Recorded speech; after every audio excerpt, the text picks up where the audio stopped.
had to go through a mentorship program for almost a year. After their selection as finalists, na-assign sila sa mga mentors nila na gagabay sa kanila sa lahat ng proseso sa paggawa ng pelikula nila. Sir, meron po akong napansin sa isang thriller na regarding po dun sa tagpuyo ay babanggit nga dun sa mga palay, diba? Parang may ibig sabihin po yun yung impact na yun no, sa mga farmers. Ito po ay nakakabuti din po sa akin sa mga farmers po dun sa Kakatay. Parang sa kakulangan yata ng education o wato. Oo.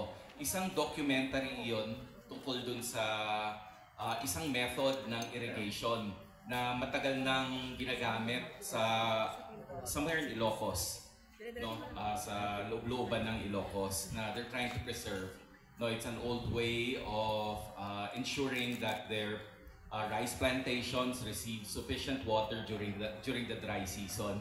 I think maraming mapupulot na aral dito sa documentary ito. At sa palagay ko rin naman, ang isang magandang documentary ay nakakadulot ng aral.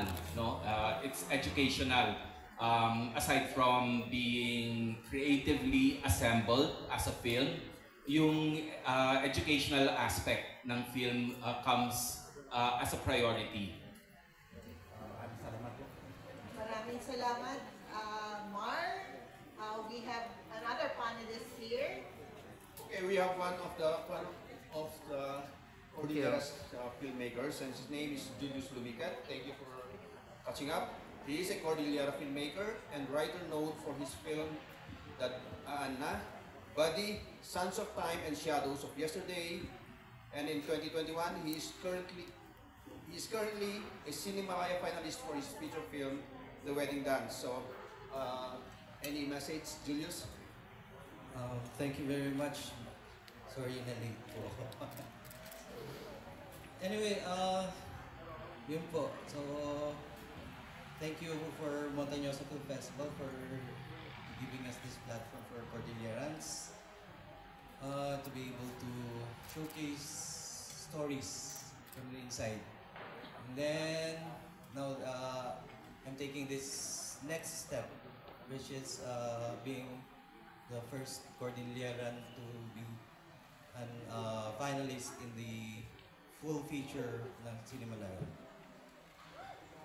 So in this process, I'm wishing and hoping for the support of everyone. Thank you. So, advance congratulations, sir. We move on. As magtatanong ay si Malu Gift from Business Mirror at susundan ni JR Inventor ng Regional News.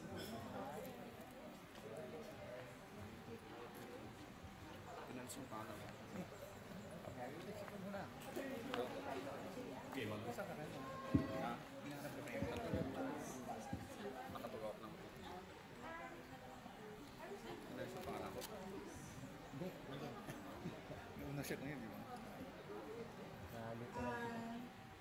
I'm very curious about the mobile phone. Is this the first time it's interesting because it speaks of the times now that it's easier to shoot a film because the mobile phone does everything. Yeah. And moving forward na lang. Sagutin muna natin about the use of mobile phone. Yeah. Sir Fergie, is it Okay. the first time?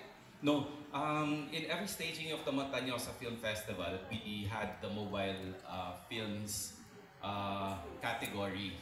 No, we thought about including it as an important category because we see the importance of bringing the skill, the craft down to the most accessible tool that everyone has to create their movies.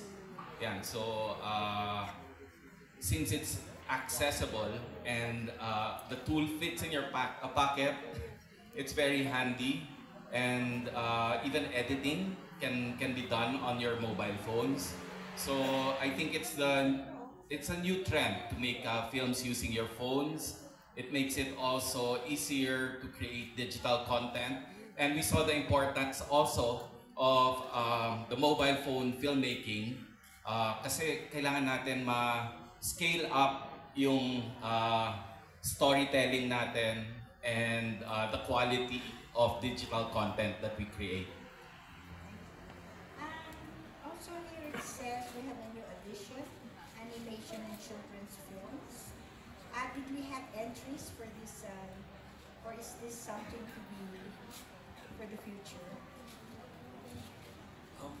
There are no entries for this year. Hopefully next year we would have some animated shorts or as entries. What we're showing this year, same as what we did last year, is to bring the winning entries from the Animation Council of the Philippines Animation Festival called Animahinasyon. These are all the winning entries. We will show them on March 20 and 21. Also, it says animation and children's films. Should the animation films be themes for the children, or can it also be a film with animation segments, not necessarily children's films? These are based. I believe there are a few, or one or two that are mixed media, live action with animation in it. But I'm really not familiar with the winning entries. They failed to give it to me last night. But definitely, this will be all the flicks, all the animated shorts will be for children and young adults. And then some of our listeners or watchers may be interested. How does one get an entry for next year? For next year's like the deadlines and some of the other guidelines. After the awards night, which will be held on March 24, we will be announcing the call for entries for the next season of Montañosa Film Festival. But when they're admitted, do they get some form of subsidy to help them do their films? The finalists are given like a seed grant. No, some of them receive. How much is their seed grant? Yes, seed grant po natin is 50,000 for docu, including all taxes na po yun. And then 50,000 for narrative, 40,000 for docu, and then 10,000 for mobile. Thank you. Maraming salamat, Malu. Let's entertain first an online texting question with regards to use of mobile phones. For Engineer Mapalo, we do have many tourism events, activities here in CAR. Would you allow now the use of mobile phone for coverages? I think it's being widely used. I mean, for events like needing accreditation, you would already allow the use of mobile phones. For shooting, Coverage of events, not just outside covering. I think they want accreditation, but using mobile phones. yeah, kasi accreditation is happening for those that will have official representation during coverages, and at the same time yung mga commercial shooting are also requested for not with accreditation but permit requirements through the mayor's office. But when they are already granted permits or accreditation, it really depends on them on what gadgets or tools to use. The accreditation or permits are for the purpose of somehow giving directives and regulations of certain activities. But when they are there already, it depends on what, it's really up to them what tools to use.